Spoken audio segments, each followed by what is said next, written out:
Hey there, gamers. DreamcastGuy here, and today we're talking about PlayStation because I just finished watching that State of Play. It was 56 minutes long. I think they showed about 20 games, and instantly, the internet is kind of hating on it. I think I enjoyed it more than others, but I want to take a look at the controversy, the games, and how much it still feels like, as good as some of this stuff is going to be to play, I still feel like something is missing, and I want to sort of break that down and a lot of the angry reactions. I hope you're having a great day, and if you could, please give this video a like and subscribe if you haven't already. Now, this literally just ended here, like literally 1 minute ago, and I find it interesting that immediately, even in the first minute, people are like, they should stop doing these. Nice 10 minutes talking about Tokon. We're going to talk about that. Pointless. That was very, very weak. This is getting frustrating. It's interesting that I feel like it's rare for the internet to kind of agree.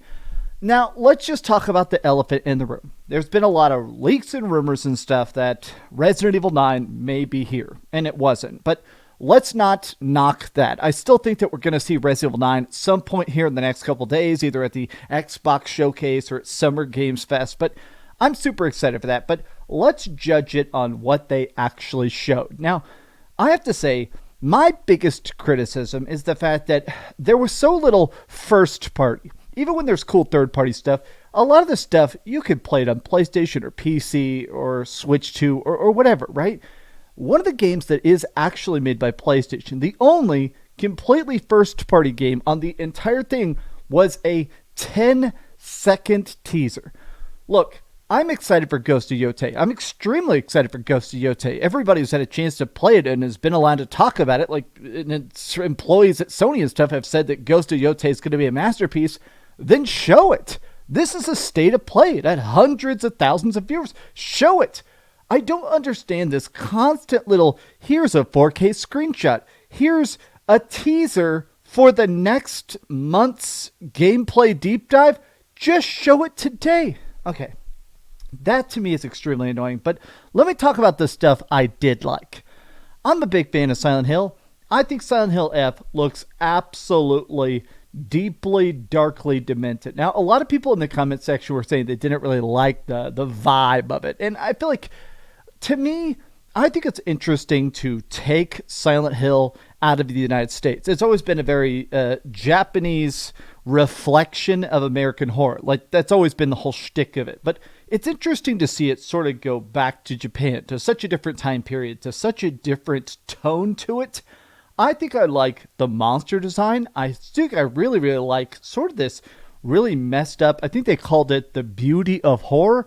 I think that's very, very interesting. So to me, I'm excited that they did announce a release date. It is coming very soon. I like that. But let me talk about the two things that make me the most happy are two things that I feel like have a giant asterisk, and I wish they didn't, which is that, so PlayStation Classics being updated, normally I wouldn't talk about this because who cares, but I'm obsessed with Resident Evil and Final Fantasy. They're my two favorite things in the world. They are officially confirming that Resident Evil 2 and Resident Evil 3 are finally coming to PlayStation 5. I am thrilled about this, but it looks like it's only coming to Classics Collection. You can't buy it. You can't just buy it on its own. And I know that, I read the comment section, a lot of you guys hate subscribing to services, especially for one game. Like somebody goes, okay, I want to beat Resident Evil 2 and Resident Evil 3, pop some trophies and stuff. Oh, I have to subscribe to the service that's like $30 a month. People don't want to do that. They want to buy the individual games that cost like $10 and play them forever. Maybe they'll sell these solo, but I don't think they're going to. Now, the other one is a project that has been rumored for a very long time. Final Fantasy Tactics Remastered. Now, Final Fantasy Tactics is a very deep, very interesting, intricate, difficult masterpiece. It's fantastic. If you've not played it, you definitely need to pay attention to this.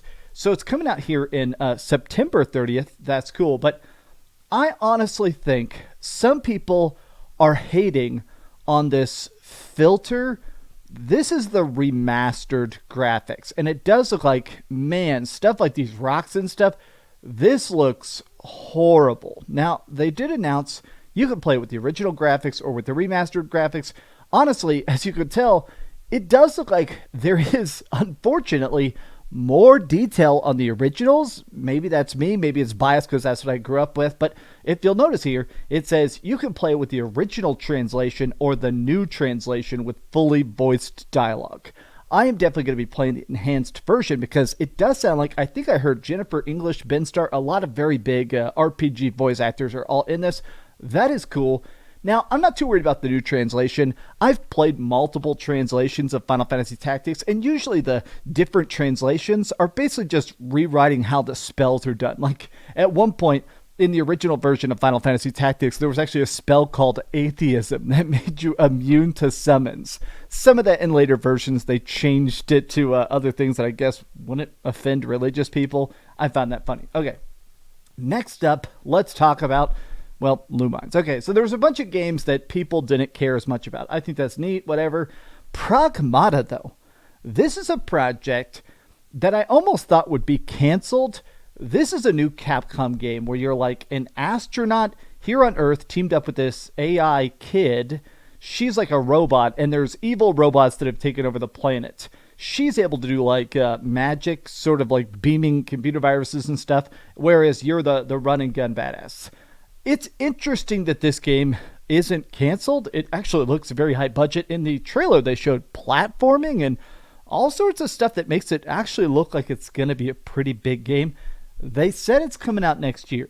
We'll see, but I'm definitely, this is one of those games that I have my eyes on completely. I am super curious what Pragmata turns into, just because it does feel like Capcom has these really high budget, big projects like Monster Hunter and Resident Evil and stuff, and then they've been mixing it in with mid-tier projects, like mid-tier budget but still good. Devil May Cry, what was that game called? Path of the Goddess, that kind of stuff. This almost looks like one of those more experimental games that will still be cool. Oh yeah, the next Suda 51 game is coming out. Grasshopper Manufacture. This is the guy who did No More Heroes, a bunch of stuff. This guy is very much the what is that called? Lost in the Damned. He's the guy who definitely does these very absurdist, graphic, gory action shooters. This game looks really, really interesting.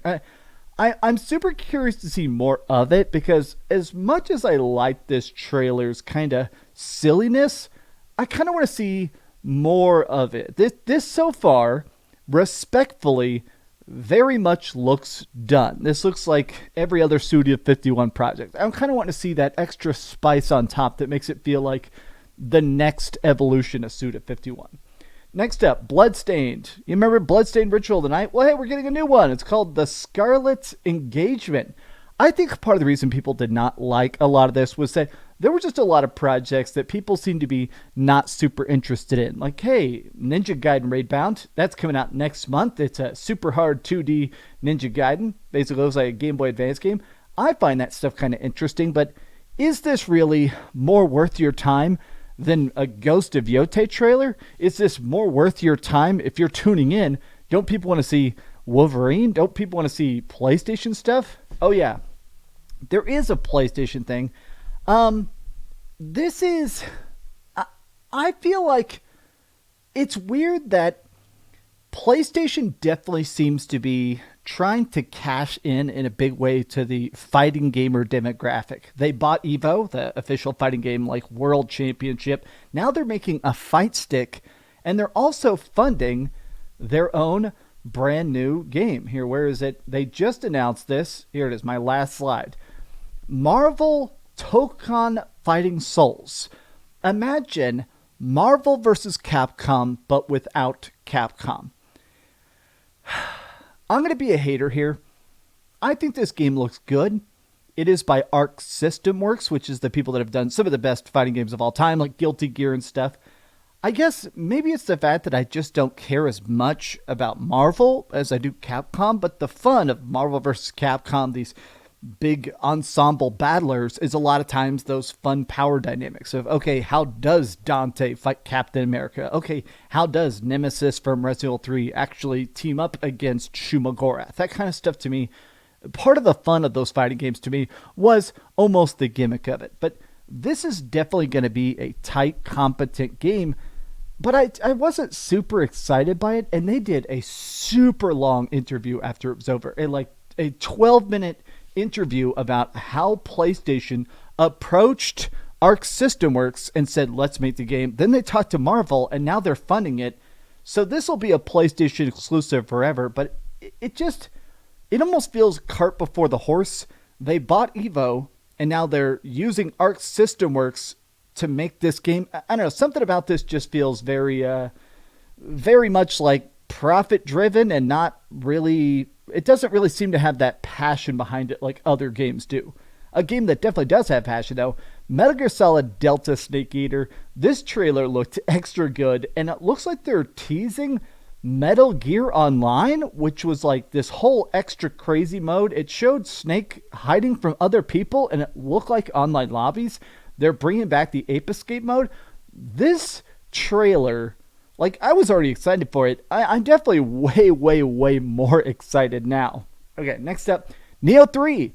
Kind of a surprise. I think recently they announced that Nioh has sold like 13 million copies, so I guess it's not the biggest shocker that they keep doing them, but Nioh 1 was hard. Nioh 2 was way harder, and a lot of that difficulty came from it being these real tight hallways.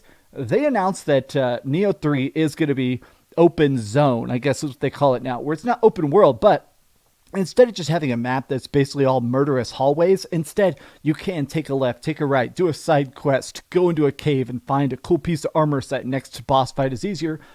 It sounds like this is going to be basically using that 13 million copies sold budget to make something better than the predecessors. I liked Nioh 1 and Nioh 2.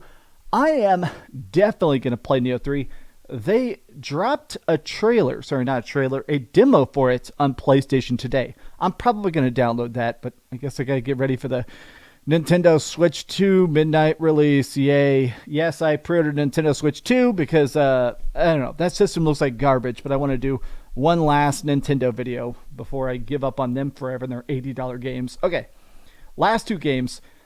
007 First Light. This is by the people that made Hitman.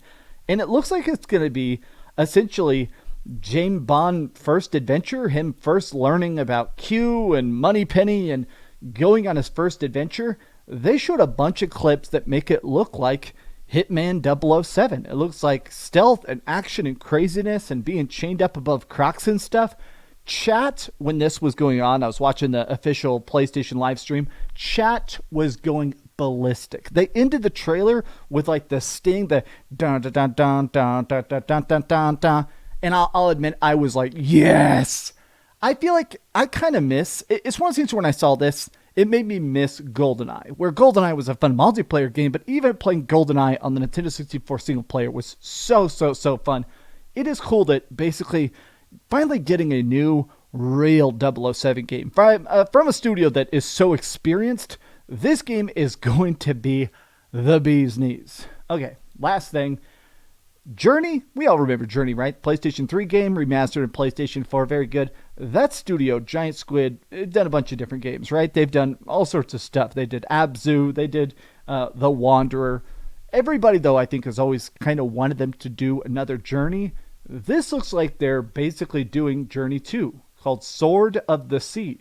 And honestly, it looks fantastic. These screenshots are not doing it justice. You surf on a sword, and where you're surfing, you always make this water beneath you. It very much looks like the skiing in sort of what happened in Journey. That looks great. It's coming out in August, so really soon, and it's launching day and date into the PlayStation Collection. So honestly, I think that I would give this entire state of play, I'd give it a 6.5 out of 10. It's almost a 7. I wish that it had a bit more than just remasters. I wish that I do acknowledge that the games that got me the most excited are just re-releases. Final Fantasy Tactics, that was a huge W for me. And playing Resident Evil 2, Resident Evil 3 on my PlayStation 5, that's a huge win to me. But the rest of the stuff, even when it was exciting, nothing really made me that hyped. And that Ghost of Yotei teaser, honestly, that was bad. That was just bad karma. But what did you guys think about it? Tell me your thoughts in the comments down below. And if you enjoyed this video, be sure to give it a like and subscribe if you haven't already. And please keep dreaming. Also, tomorrow, I'm going to go, I get to pick up my Nintendo Switch 2 here in a couple hours. They're doing like a early You can like pick it up before the store closes tonight. So I'm gonna play my Nintendo Switch 2 all night and make a video tomorrow about. I mean, let's face it, how bad it is. The Nintendo Switch 2 it looks like overpriced garbage. But I'm gonna play it because whoop-de-doo! One last $80 Nintendo game before I give up on them forever. Thanks so much for watching that video. If you want to see something else, you can always click this link to see what I put up last, or, subscribe and see what's coming up next. Also, I promise that whatever I do, it'll try not to suck.